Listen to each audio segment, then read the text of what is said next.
The news broke quietly at first, almost as if people refused to believe it. Elden Campbell, the steady, soft-spoken presence who spent 15 seasons in the NBA, had gone on a simple fishing trip in Florida, something he had done countless times before and never came home. For those who had followed his career, and even more so for those who knew him personally, the very idea felt unreal. He was calm. He was strong. He was the kind of man who rarely showed signs of strain, someone whose presence alone made people feel that everything was under control. That is why the events of that day struck with such force. According to his sister, Sandra, Elden had been in good spirits when he headed out on the water. There were no complaints, no signs of discomfort, nothing that suggested the day would be any different from the others he had enjoyed along Florida's shoreline. He fished, he relaxed, and when the trip ended, he stepped back onto land just as he always did.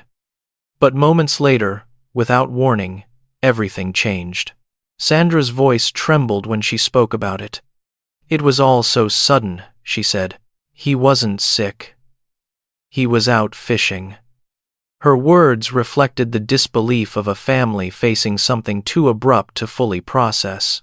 In the hours that followed, calls began to spread from one former teammate to another, from fans to friends, from reporters to officials who needed confirmation. People waited for details, but there were none to offer. The only facts were the simplest ones. Elden Campbell had returned from a fishing trip, suffered a sudden medical emergency after reaching land, and passed away at the age of 57. There was no known illness. There were no prior warnings. The Campbell family specifically asked that no one speculate about the cause. His body was transferred to the medical examiner, and until the official report is completed, that is where the truth remains. For the basketball community, the shock was immediate. For the Campbell family, it was overwhelming. And for everyone who remembered the gentle giant known as Eazy-E, the silence that followed carried a weight no one expected to feel so soon. This is the story of his final day, the impact of his sudden departure, and the legacy he leaves behind, a legacy built not only on basketball, but on presence, humility, and the unmistakable calm that followed him everywhere. In the calm brightness of a Florida morning, Elden Campbell boarded the boat that would take him out for what should have been a simple, peaceful fishing trip. Those who knew him well often said that fishing suited him perfectly. It matched the quiet rhythm he carried throughout his life, patient, steady, never rushed. The early hours of that day reflected exactly that feeling. The water was calm, the air was light, and Elden seemed completely at ease, enjoying the familiar routine of casting a line and settling into the silence that came with the open ocean. Nothing about the morning suggested that anything was wrong. There were no signs of discomfort, no pauses that caused concern, no gestures that signaled distress. Sandra later repeated that her brother had been perfectly fine, a detail she emphasized because it was the part she struggled to understand. For the entire outing, Elden simply did what he always did. Unwind, breathe, and let the world slow down. By all accounts, it was a quiet, uncomplicated trip, the kind that gave him a sense of calm long after he retired from the NBA. But when the hours on the water came to an end and the boat made its way back toward the dock, the day took a turn nobody could have anticipated. Elden stepped back onto land as usual, but only moments later, he suffered a sudden medical emergency that left everyone around him stunned. It happened so quickly that there was barely time for anyone to react. The suddenness of it was what haunted Sandra the most. "He wasn't sick," she kept saying. "He was just out fishing." Her voice carried equal parts disbelief and heartbreak, as though repeating the words might help her accept the truth she still could not fully grasp. Emergency responders were notified, but the situation had already escalated beyond recovery. There were no prior warning signs that might have allowed someone to intervene earlier. The unexpected nature of the collapse left both the family and the wider community searching for answers they did not have. Elden's body was soon transferred to the medical examiner, the only authority able to determine what had caused the sudden medical episode. For now, that timeline, a peaceful morning on the water, a return to land, and a sudden collapse remains the complete factual record of Elden Campbell's final hours. The simplicity of the sequence made the loss even harder for those who loved him to accept. One moment he was standing on solid ground, and in the next, everything changed. Until the official report is released, that is the only certainty the family is holding on to. For the Campbell family, the first hours after Elden's collapse felt unreal, as if the world had shifted too quickly for them to keep up.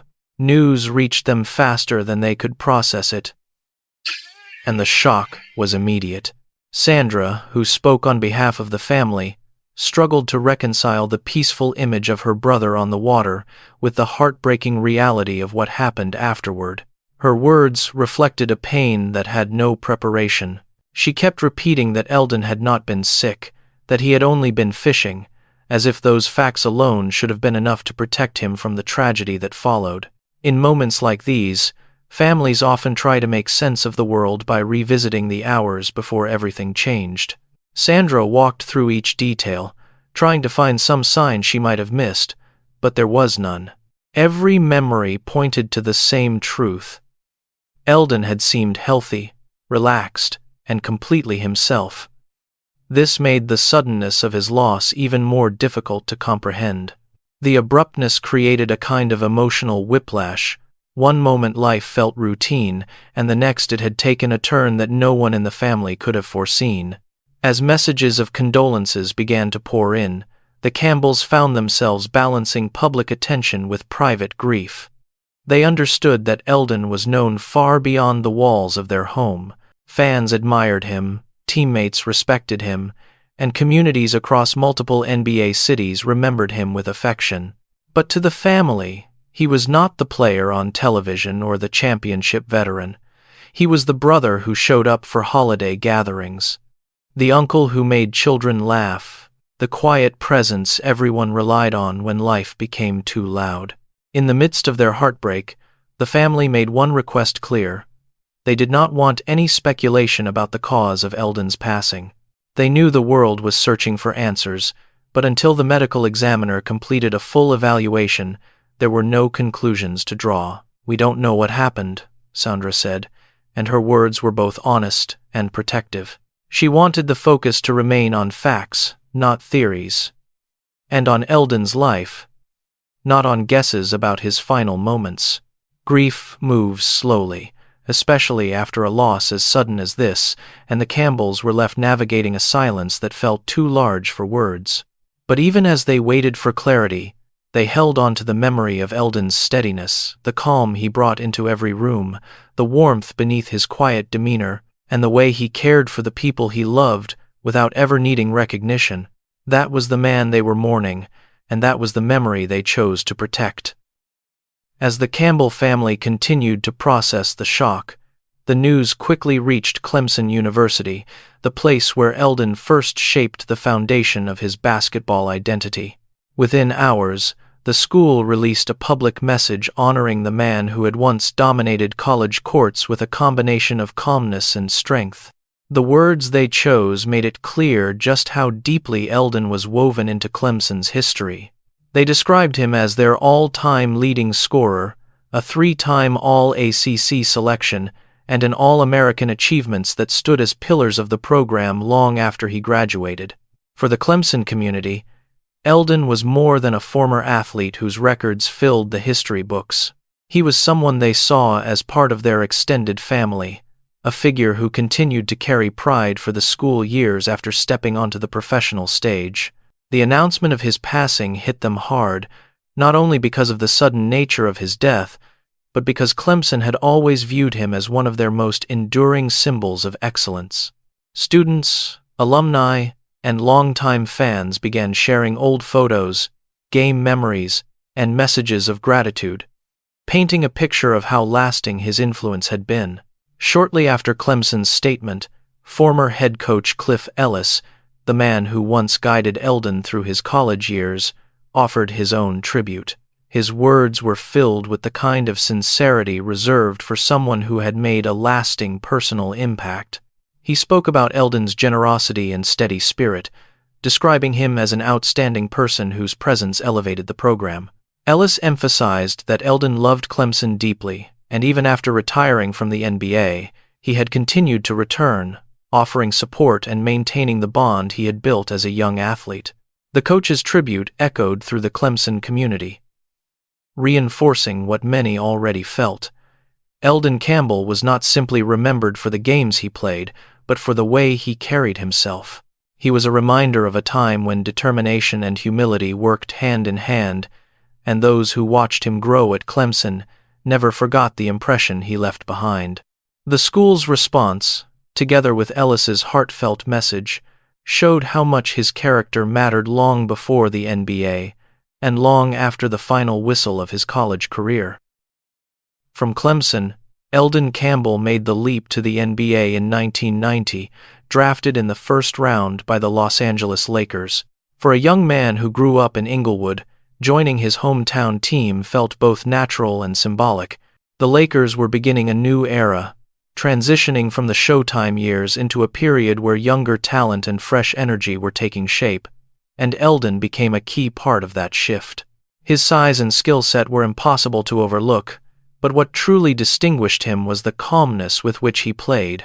He rarely showed frustration, rarely let emotions dictate his decisions, and always seemed to approach the game with the same steady rhythm that defined him off the court. Over nearly 9 seasons in Los Angeles, Eldon developed a reputation for being dependable in ways that mattered most to his teammates.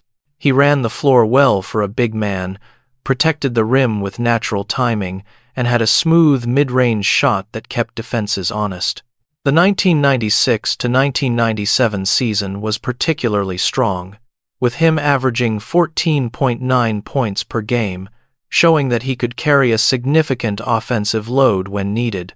Sharing the court with emerging stars like Kobe Bryant and the dominant presence of Shaquille O'Neal, Campbell played an important role during a transformative period in Lakers history. In 1999, the Lakers made a major trade that sent Campbell and Eddie Jones to the Charlotte Hornets. For many players, such a move might have created disruption, but Eldon adapted with the same calm resilience that marked his entire career. He brought stability to Charlotte, earning respect for his maturity and team-first mindset. Over the next several years, he continued to contribute across multiple teams, including New Orleans, Seattle, and New Jersey. In each place, he earned a similar reputation, a veteran whose professionalism made him easy to coach and easy to trust, someone who strengthened a locker room simply by being himself. His final and most memorable chapter unfolded in Detroit. Joining a Pistons team known for discipline and defensive intensity, Eldon fit seamlessly into a culture built on toughness and unity. During the 2004 championship run, he played a meaningful role, using his size and experience to help contain Shaquille O'Neal during crucial moments of the finals. For Eldon, the title carried a unique significance. It was a victory against his former team, a full-circle moment that highlighted the longevity and adaptability of his career. By the time he stepped away from the game, he had played 1,044 NBA contests and left behind a legacy defined by consistency, humility, and the quiet strength that earned him admiration everywhere he went. As news of Elden Campbell's passing spread across sports media, former teammates and figures around the league began to share their memories, revealing just how much respect he earned throughout his 15-year NBA career. One of the first voices to speak was Magic Johnson, who recalled the joy of playing alongside Eldon during their time with the Lakers. He described how effortless it felt to throw alley-oop passes to him, emphasizing Eldon's natural ability to rise above defenders and finish plays with ease. Magic's message carried the warmth of someone who genuinely valued both the athlete and the person, ending with heartfelt condolences to the Campbell family and the Lakers community. Cedric Ceballos, another former Laker who shared a close bond with Eldon, expressed his grief with striking honesty. He said the loss hurt to the bone, a phrase that captured not only his personal pain but also the emotional weight that Eldon's sudden departure placed on those who had grown up alongside him. Their connection extended beyond the court, and his message reflected the kind of long-lasting friendship that often forms between players who share the early stages of their lives and careers. Byron Scott also spoke about Elden, focusing on the personality traits that made him so memorable. He recalled how Elden always seemed unshaken, how his calm presence never wavered even during the most intense moments of competition. That steadiness became one of Campbell's defining attributes, earning him the nickname Eazy-E, a name that teammates used with a sense of affection. Scott's reflections highlighted that Elden's impact extended far beyond his statistics. It was the way he carried himself, gentle, patient, and consistently composed, that left lasting impressions. As public tributes continued, fans across multiple cities added their voices. Supporters from Los Angeles, Charlotte, New Orleans, Detroit, and Seattle posted memories of games where Elden made a difference, moments when he stepped up during tough stretches, or simple stories of how he treated people with kindness during community events and autograph sessions. Many pointed out how underrated he was, how he may not have sought the spotlight but quietly influenced every team he joined. The unified tone of these messages revealed a truth shared by everyone who spoke about him. Elden Campbell was admired not only for his abilities, but for his character. His former teammates grieved not just the loss of a player, but the loss of a genuinely decent human being, someone whose presence brought calm, whose actions reflected humility, and whose name evoked a sense of warmth long after he left the court. In the days following his death, this collective remembrance became a testament to the kind of legacy he left behind: steady, respectful, and quietly profound. As the tributes continued and fans shared their memories, one part of the story remained suspended in uncertainty. Despite the many messages of sympathy and the detailed accounts of Elden Campbell's final hours, there were still no official answers as to what caused his sudden collapse after returning from his fishing trip. The timeline was clear and undisputed. He had been out on the water. Feeling well, he returned to land, and shortly afterward he experienced a medical emergency that ended his life. But everything beyond those simple facts remained unknown. Sandra spoke for the family when she said they did not want anyone to assume or guess at what might have happened. Her voice carried a strong sense of protection as she repeated that Elden had not been sick and that they simply did not know the cause yet. She emphasized that the family was waiting for the medical examiner to complete the examination, and until the official report was released, they hoped people would respect the limits of the information available. Her request was firm but understandable. The family was still in the earliest stages of grieving, facing a loss that felt too sudden to comprehend, and the last thing they needed was speculation filling the silence left behind. The fact that Elden had appeared healthy only deepened the sense of mystery around his passing. For teammates who remembered his physical strength and calm presence, and for fans who saw him as a figure of resilience, the abruptness of that final moment created a feeling of disbelief that was difficult to shake. Yet, despite the confusion, there was also a shared understanding throughout the community. Some answers take time, and only the medical examiner's findings can provide the clarity everyone is waiting for. Until then, the story sits at a delicate pause. There are no theories to chase, no conclusions to draw, and no further details to add. What the world knows is what the family has confirmed: that Elden was enjoying a peaceful day, that a sudden medical emergency changed everything, and that the official explanation will come only when the proper authorities complete their work. In the meantime, the focus has remained on honoring his legacy, supporting his family, and acknowledging the quiet sadness of a loss that arrived without warning. In a way, the unanswered questions have added a somber stillness to the days following his death, a reminder of how fragile life can be even for those who once seemed unshakable. But the uncertainty has also brought people together, united in patience and respect, as they wait for the final piece of information that will bring this chapter to a close.